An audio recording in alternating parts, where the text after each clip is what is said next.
कुछ भी चीज जो जमीन पर रखी है, सांप आके उसमें अंदर घुस सकता है। जैसे कि बैग रखा है, जूते रखे हैं, या फिर गद्दा पल्ली, कुछ भी सामान रखा है तो उसमें सांप आके छुप सकता है। तो हमें क्या करना है कि अगर हम कुछ भी चीज उठा रहे हैं तो उसको पहले हिला देना है।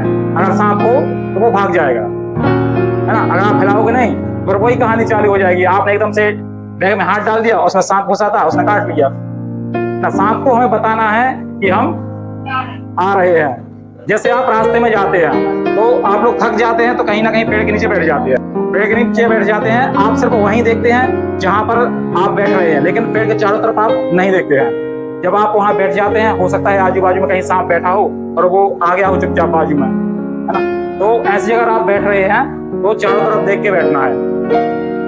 जिन लोगों के घर में चूहे ज्यादा रहते हैं उनके यहाँ तो वहां नहीं आना है सांप। क्यों? क्योंकि सांप चूहे खाता है, मेढक खाता है। तो जिनके घर में चूहे ज्यादा है तो उनके यहाँ बिल भी होंगे, उन बिल को पूरा पैक कर देना है ना। और नीचे जितने भी जमीन पर सामान रखा है, कोशिश करो कुछ भी आलतू फालतू चीजें नीचे नहीं रखना है। तो आप कभी भी जैसे कोई भी चीज उठा रहे हैं, जैसे जूता भी पहन रहे हैं, तो सबसे पहले बारिश के मौसम में बता रहा हूँ, है ना, बाकी तो ठीक है, लेकिन बारिश के मौसम में विशेष, है ना, जो मैंने बातें बताई ये सब कुछ ध्यान में रखते हुए यदि आप काम करेंगे तो सांप से बच जाएंगे। हमारा सीधा सिद्धांत एक है कि हमें बताना है कि हम आ रहे हैं और सांप भाग जाए। ठीक है, सांप आपको काटने के लिए नहीं बैठा है कि आज हम काट के ही जाएंगे। यदि सांप ने काट लिया तो फिर क्या करते हैं?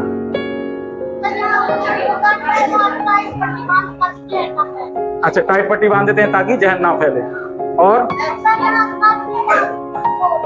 हाँ, जहाँ काटते हैं वहां पर कट निकाल के लगा के खून निकालते हैं, ऐसा भी है ना, ऐसा भी होता है। और कुछ लोग क्या करते हैं, चूसते भी है जहाँ काटा है उसको। जैसे मूवी में देखा ना, फिल्मों में हीरोइन को सांप काटता है, हीरो आता है दौड़ दौड़ के चूसता है और थूक देता है। हाँ, वो यही सबसे ज्यादा गांव में क्या होता है, झाड़ फूक, है ना। यदि सांप ने काटा है तो क्या नहीं करना है, हमें टाइट नहीं बांधना है। अभी मैं बताऊंगा क्यों नहीं करना ये सब चीज, है ना। टाइट नहीं बांधना है, हमें चूसना नहीं है, और हमें कट भी नहीं लगाना है। ठीक है, और झाड़ा फूकी तो बिल्कुल नहीं करवाना है। ये 4 पॉइंट हैं। अब ये क्यों नहीं करवाना है उसके बारे में बताते हैं ना, यहां से समझने वाली बात है। अब हमने क्या बोला कि बांधना नहीं है। अब क्यों नहीं बांधना है?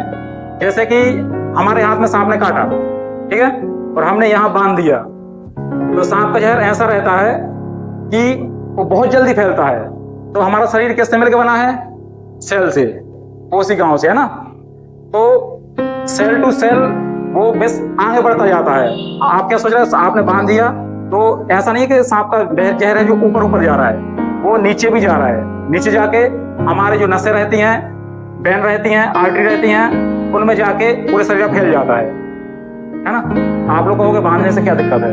अब दिक्कत ये होती है कि अगर आपने पूरा बांध दिया अच्छा टाइट, तो यहाँ का ब्लड सर्कुलेशन बंद हो जाएगा, जिससे नेक्रोसिस होने लगेगी। सीधा सीधा है कि आपका हाथ मर जाएगा। फिर अब झाड़ा फूकी वाली बात करते हैं। तो झाड़ा फूकी क्यों नहीं करवानी चाहिए?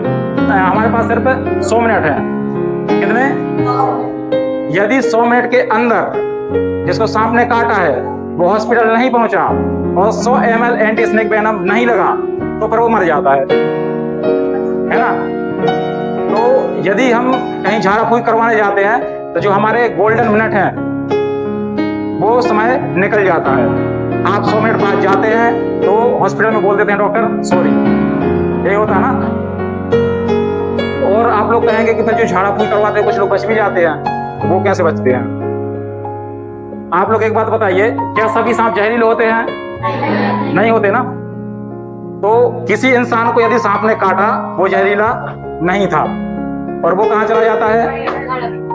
झाड़ फूक करवाने चला जाता है। ठीक है, तो अगर वो वहां पर भी नहीं जाता तो उसको वैसे भी बचना ही था, है ना। तो अब वो क्या बोलता है सभी जगह, अरे वो तो हम वहां गए थे, उन दादा ने झाड़ा था तो हम बच गए। अब वो सभी जगह यही बोलता है। तो इस प्रचार के कारण जिसको जहरीले सांप ने काटा है वो भी वहां चला जाता है झाड़ फूक करवाने, तो वो मर जाता है ना। यदि झाड़ फूक से सभी ठीक हो जाते तो इतने सारे लोग मरते क्यों?